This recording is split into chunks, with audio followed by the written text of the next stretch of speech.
እዛው እስር ቤት ሆና 24 ሰዓት እያለቀሰች ነው። በተለይ ደግሞ አዲሷ ጓደኛዋን እያስታወሰች ትክክለኛውን ወይም ደግሞ ውስጧ ያለውን የገባችበትን ችግር ስላልነገረቻት ጓደኛዬ በጣም ይቅርታ፣ እኔን የተጠጋ ሰው ችግርና መከራ እንጂ መቼውንም ቢሆን ሰላም ነገር አይገጥመውም፣ ለዛ ነው ሳልነግርሽ የወጣሁት እያለች ለብቻዋ ወደዛ ጠጋ ብላ ቁጭ ብላ እያለቀሰች ነው። እዛ ውስጥ አብረው የታሰሩት አብረዋት ያሉት ምን ሆነሽ ነው? የተፈጠረውን ነገር ንገሪን። እኛም ብዙ ችግርና መከራ አሳልፈን ነገር ግን እዚህ ከመጣን በኋላ ሁላችንም ለእያንዳንዳችን የነበረብንን ችግር ለእያንዳንዳችን ቁጭ ብለን አዳምጠናል፣ አውርተናል። አንቺም ንገሪንና ከንፈራችንን እንምጠጥልሽ፣ ከዛ በኋላ ትገላገያለሽ። እስከ መች ድረስ ነው እንደዚህ ብለሽ ለብቻሽ እያለቀሽ ለማንም ሳትናገሪ ችግርሽን በሆድሽ ይዘሽ የምትቀመጪው ብለው ቢጠይቋትም እርግብ ጭራሽ ልትመልስ አልቻለችም። ሰላም የኔ ምርጦች እንዴት ናችሁልኝ? ሰላም ናችሁ ወይ? በያላችሁበት ሰላማችሁ ብዝዝት ትርፍርፍ ይበልልኝ። ለቪዲዮ አዲስ ከሆናችሁ ላይክ እና ሰብስክራይብ እያደረጋችሁ ነባር ቤተሰቦች ደግሞ ላይክ ማድረጋችሁን አትርሱ። አመሰግናለሁኝ ውዶችዬ። አክብራችሁኝ ላይክ ሼር ሰብስክራይብ ስለምታደርጉ እውነት ለመናገር ፈጣሪ አክብራችሁ በያላችሁበት ይጠብቃችሁ። አመሰግናለሁ።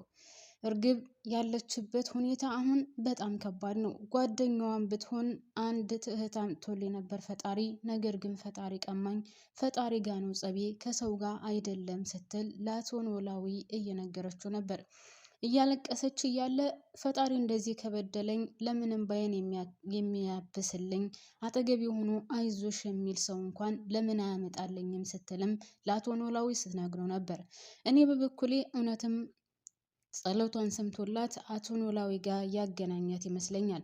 አቶ ኖላዊ መጀመሪያ ሲያያት እያለቀሰች ዝም ብሎ አልፏት ነበር። በድጋሚ በዛው አካባቢ ሲመለስ እዛው ቁጭ ብላ እያለቀሰች ስለነበር ጠጋ ብሎ ቁጭ አለና እህቴ ምን ሆነሽ ነው? ለምንድን ነው የምታለቅሽው? ብሎ ሲጠይቃት አይ ምንም አልሆንኩኝም፣ እኔ ሰው አይደለም ጥላቴ ፈጣሪ ነው ጥላቴ። እስከ ዛሬ ድረስ በጣም ብዙ ችግርና መከራ አሳልፌያለሁ። አሁን ግን ሰው አይውጣልሽ ተብዬ የተረገምኩ ይመስል ተረግመህ ታውቃለህ? ሰው አይውጣልህ ተብለህ ስትል ትጠይቀዋለች። አቶ ኖላዊም ምን ሆነሽ ነው? እባክሽን ችግርሽን ንገሪኝ ሲላት አይ ምኑን ነገርኩህ ብቻ ተረግሜያለሁ፣ ፈጣሪ ሰው አይውጣልሽ ብሎ ረግሞኛል ትለዋለች። እናም አቶ ኖላዊ አሁንም ቀጠል ላደረጉና እባክሽን ምን ሆነሽ ነው? እስኪ ንገሪኝ፣ ምናልባት የማግዝሽ ነገር ካለም ላግዝሽ እችላለሁ ይላታል። እሷም አንዲት እህት ተዋውቄ ነበር ወይም ደግሞ እህት አግኝቼ ነበር፣ ነገር ግን አሁን ደውላ ስትነግረኝ እስር ቤት እንደገባች ሰማሁኝ። በጣም ነበረ የምወዳት፣ ጥሩ ጓደኛዬ፣ ጥሩ እህት የነበረች፣ ግን ምን ዋጋ አለው በእስር ቤት ውስጥ ገብታለች ስትለው አይዞሽ ምን ችግር አለው ታዲያ? ምናልባት ልትወጣም ትችላለች። ለምንድን ነው አንቺ እንደዚህ የምትሆኙ ሲላት ምን ላድርግ እሷን አገኘው ብዬ ተደስቼ ሳልጨርስ አሁን እስር ቤት ገብታለች አሉ። ምን ላድርግ እያለች እያለቀሰች ነው። አቶ ኖላዊም እንደምንም ብሎ እንድትነሳ ካደረገ በኋላ የሆነ ቦታ ይዞ ሄዶ ምግብ ጋብዟት እንባዋን አብሶላት ወደ ቤት ተመልሷል። ሌላው እርግብ ናት። እርግብ እስር ቤት ሆና ለምን እያለቀሰች ነው። ከሜሮን ስትጠጋ ለሜሮን ችግርና መከራ ፈጥራባታለች። ከዚች ከፋኖስም ብትጠጋ ምናልባትም ከእሷ ጋር ብሬ ብቆይ ያው የኔ ችግርና መከራ ማለቂያ ስለሌለው ከዚያ ቤት ማምለጥ አለብን ብላ ምንም ነገር ሳትነግራት ነው የሄደችው። እርግብ በዛ ጉዳይ እየተብሰለሰለች ነው። ውስጧን እያመማት ነው። በጣም ይቅርታ ጓደኛዬ፣ እኔ አንቺ ጋር ከተቀመጥኩኝ ችግር አመጣብሻለሁ። እኔ በየሄድኩበት ችግር እንጂ ሰላም የሚባል ነገር አያቀኝም ስትልም ለራሷ እያወራች ወደኋላ መለስ ብላ ወደዛች ቤት ስትሄድና ስትተዋወቃት የነበረዋን ቆይታ እያስታወሰች ታለቅስ ነበር። በነገራችን ላይ ልጅቷ በጣም መልካምና ጥሩ ልጅ ነበረች። ከዛ በፊት ማለቴ እርግብን ከምትዋወቋ በፊት ብዙ የተጎዳችና ሰው ያጣች፣ በሰው የተሰበረች፣ ቤተሰብ የሌላት ብቸኛና ብዙ መከራ ብዙ ውጣ ውረዶችን ያሳለፈች ናት። ፋኖስ የእርግብ ጓደኛ። እርግብ ከፖሊሶች እየሸሸች ካስታወሳችሁ እየፈለጓት እያለ ወይዘሮ ባዩሽም ወይዘሮ ሜላትም ፖሊሶቹም እየፈለጓን ነበር። ያኔ ወርቁን ሰርቃ የጠፋች ጊዜ በኋላም ወርቁ ወደ ወይዘሮ ሜላት እጅ ከገባ በኋላ ከተምቹ ጋር ተጣልታ እንዳትከተለኝ ወደ ባህር ዳር ሄዳለሁ ብላ የጠፋች ጊዜ ነው። የዛ ጊዜ እንግዲህ እየሮጠች ስትሄድ ፖሊሶቹን አይታ ከሷ ቤት ማለቴ አሁን ከፋኖስ ቤት ትደርሳለች። ከዛ ተጠግታ ምን ሆነሽ ነው የተፈጠረ ነገር አለው ስትላት ፖሊሶቹ እያሯሯጡኝ ነው ፖሊሶችን ፈርቼ ነው ስትላት እሷም እነዚህ ፖሊሶች እኮ ከዚህ አካባቢ አይነሱም፣ ምክንያቱም እዚህ አካባቢ ሌባና ዘራፊ ብዙ ስላለ ለሰው ደህንነት ሲሉ እዚህ አካባቢ በጭራሽ አይጠፉም ትላታለች። እሷም እኔ ምን ላደርግ ታዲያ ቤት በኩል ልውጣ፣ ቤትሽ በሌላ በኩል መውጫ አለ ወይ ብላ ብትላትም አዲሷ ጓደኛዋ ፋኖስ አይ ሌላ እንኳን መውጫ የለውም፣ ነገር ግን የምትፈልጊው ነገር ካለ ላግዝሽ ንገሪኝ ስትላት አይ ምንም አታደርግኝም ግን ትላታለች። እርግብ ፈርታ ስለነበር ፋኖስም ኧረ በጭራሽ እኔ እኮ ሴት ልጅ ነኝ፣ ሴት ልጅ ሁኜ በሴት ልጅ ላይ ማለቴ ጉዳት አደርሳለሁ፣ በጭራሽ ጉዳት አላደርስብሽም፣ እባክሽን የሆንሽውን ንገሪኝ፣ እናም እኔ ጋር ትሆኛለች ብላ እሷ ጋር ተደርጋታለች። ብዙ ጊዜ አሳልፈዋል፣ ጥሩ ጓደኛሞች ሆነዋል፣ በጣም ተቀራርበዋል።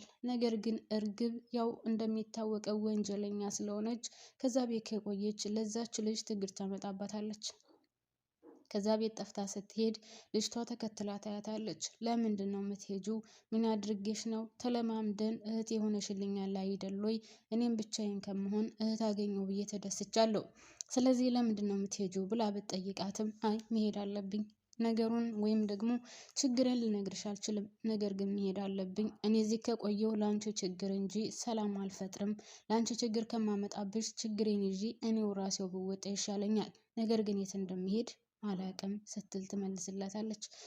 ልጅቷም እባክሽን ከኔ ጋር ሁኝና የሚፈጠረውን ነገር አብረን እንጋፈጣለን፣ የሚደርስብሽን ችግርና መከራ አብረን እንጋፈጣለን ብትላትም አይ በጭራሽ ይህን ነገር አላደርገውም፣ በእኔ ምክንያት ሰው እንዲጎዳ አልፈልግም፣ ችግሬን ተሸክሜ ወደሚሄድበት እሄዳለሁ ብላ ነው እንግዲህ ቀጥታ ወደ ፖሊስ ጣቢያ መጥታ እጇን የሰጠችው ማለት ነው።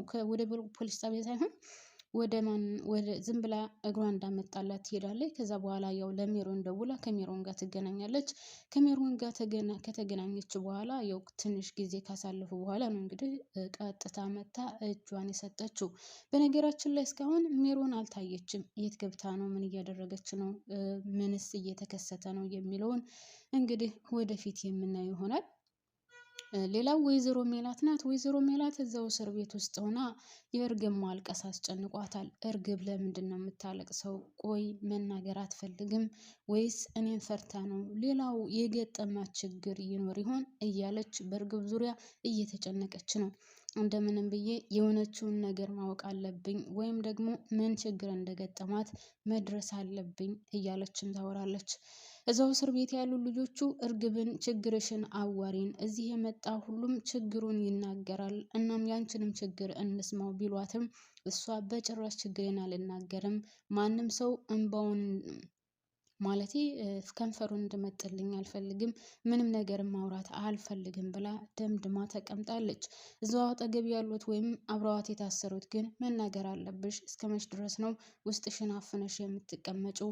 ሁላችንም የደረሰብንን ለእያንዳንዳችን ተናግረናል፣ ስለዚህ አንቺን መናገር አለብሽ ብለው ቢያስገድዷትም በጭራሽ ልናገር አልፈልግም ስትል ወይዘሮ ሜላትም መናገር ካልፈለገች ተዋት፣ በቃ ተዋት ስትላቸው እሺ ብለው ትተዋታል። ነገር ግን በቀላሉ የሚፋቷት አይመስለኝም። ምክንያቱም እስር ቤት ስትገቡ ያው የተለመደ ወይም ሕግ ይኖራቸዋል። ስለዚህ ለእያንዳንዳቸው ሕጋቸውን ያከብራሉ ብዬ አስባለሁ። በዛ መሰረትም ነው እንግዲህ እርግብን የሆንሽውን ተናገሪ እያሏት የነበረው። ነገር ግን እርግብ ደግሞ እንደ ብላ ትናገር። እዛው ለዛው ወይዘሮ ሜላት ጋር ተፋጣለች። የእሷን ቤት እንደዚህ ያደረግኩኝ፣ እሷን አሰቃየኋት፣ በእኔ ምክንያት እሷ ታሰረች ብላስ እንዴት ብላ ትናገራለች? እሷ ካክስቷ ጋር ሆና ከወይዘሮ ሜላት ቤት እንደ ልጅ ሆና ገብታ ከዛ የሷን ህይወት ልትመሳቃቀል እንደነበረ ወይዘሮ ባዩሽም ህይወቷ አልፎ ማን እንደገደላት እየታወቀ ነገር ግን ያለ ስራዋ በመታሰሯ በነገራችን ላይ ይሄ ሁሉ ያማታል እርግብ። ወይዘሮ ሜላት ምንም በማታውቀው ይህን ሁሉ መከራና ሲቃይ ግፍ እንድትቀበል ያደረጉት ወይዘሮ ባዩሽና እርግብ ናቸው። ይህን ነገር ደግሞ ወይዘሮ ባዩሽስ አንደኛዋ ሞታለች። ከአሁን በኋላ መልካምም ሆነ ክፉ የምታውቀው ነገር አይኖርም። በህይወት ያለ ሰው ግን ስለሰራው ወንጀልና ስለሰራው ኃጢአት ያው ሰው አይደል መጸጸቱ አይቀርም። እርግብም እንደዛ የሆነች ይመስለኛል። ሳትጸጸት አትቀርም። ውስጧን ሳያማት አይቀርም። ሳይቆረቁራትም አይቀርም። አንደኛ ወይዘሮ ባዩሽ እንደዛ ለፍታ ምንም ገንዘብ ሳታገኝ ሞታለች። ሁለተኛ ያንን ሁሉ ግፍ ተሸከማ ራሷ ተቀምጣለች። በተለይ ደግሞ ከወይዘሮ ሜላት ፊት ለፊት እኩል መታሰራቸው ለሷ የህሊና ጭንቀት ይመስለኛል። ምክንያቱም ወይዘሮ ሜላት ወይዘሮ ባዩሽን አልገደለቻትም። የገደላት ሌላ ሰው ነው። ምንም በማታውቀው መታሰሯ የእስከዛሬው ወንጀልና መከራ ወይም በገዛ ቤቷ በልጇን 16 ዓመት ሙሉ ስትፈልግ የቆየች እናት ከ16 ዓመት በኋላ እኔ ነኝ ልጅሽ ብላ ስታሰቃያት የቆየች እርግብ።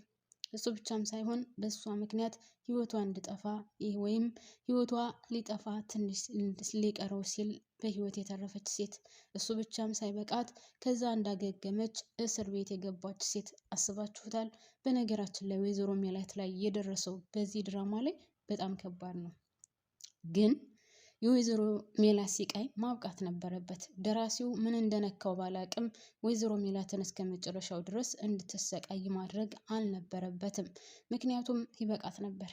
ቢያንስ እስከ 75% ድረስ ብትሰቃይም ከዛ በኋላ ያለውን ከልጆቿ ከቤተሰቦቿ ጋር ደስተኛ ሆና ማሳለፍ ነበረባት። ነገር ግን እስከ ጥግ ድረስ ወይዘሮ ሜላት ዋጋና መስዋዕትነት እንድትሆን አድርጓታል ደራሲው። እኔ በበኩሌ ይህን ነገር አልስማማበትም። እናንተ እንዴት እንደምታዩት ባላቅም እስከ ጥግ ድረስ ወይም እስከ ድራማው መጨረሻ ድረስ ሜላት መሰቃየት አልነበረባትም። ያው መጨረሻው እሷ ነፃ እንደሆነች ወይም ምንም ወንጀል እንደሌለባት መታወቁ የማይቀር ነው። ለማንኛውም ውድ ቤተሰቦቼ እኔ እዚህ ላይ አበቃለሁ። ላይክ ማድረጋችሁን አትርሱ። አመሰግናለሁ ማሮች እስካሁን አብራችሁን ስለቆያችሁ።